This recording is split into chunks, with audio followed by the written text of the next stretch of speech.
বিজ্ঞানমনস্ক লেখক ও ব্লগার অভিজিৎ হত্যায় পুলিশের ভূমিকা নিয়ে বুধবার নিজের ফেসবুক পোস্টে স্ত্রী রাফিদা আহমেদ বন্যা লিখেছেন, যখন অভিজিৎ ও তার উপর নৃশংসভাবে হামলা হচ্ছিল তখন পুলিশ কাছেই ছিল, কিন্তু কোনো পদক্ষেপ নেয়নি তারা।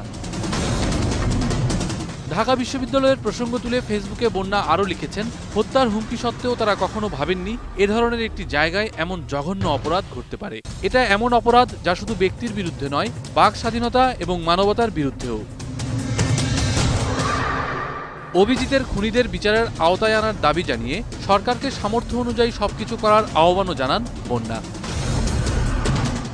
এদিকে অভিজিৎ হত্যায় দমে যেতে রাজি নন স্ত্রী রাফিদা আহমেদ বন্যা। হত্যার ঘটনায় যথার্থ বিচারের দাবির পাশাপাশি ধর্মনিরপেক্ষতা ও বিজ্ঞান নিয়ে কথা বলা অব্যাহত রাখবেন বলে জানিয়েছেন তিনি। বিবিসি নিউজ আওয়ারকে দেওয়া সাক্ষাৎকারে এমনটি জানান বন্যা।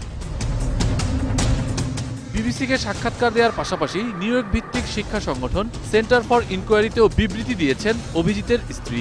সেখানেও অভিজিৎ হত্যায় উপযুক্ত বিচার দাবি করেন বন্যা। গেল ২৬শে ফেব্রুয়ারি বইমেলা থেকে ফেরার পথে সোহরাওয়ার্দী উদ্যান সংলগ্ন ফুটপাতে দুর্বৃত্তদের হামলায় নিহত হন অভিজিৎ রায়, আর গুরুতর আহত হন স্ত্রী রাফিদা আহমেদ বন্যা। মুজাহিদ আহসান, ২১শে টেলিভিশন, ঢাকা।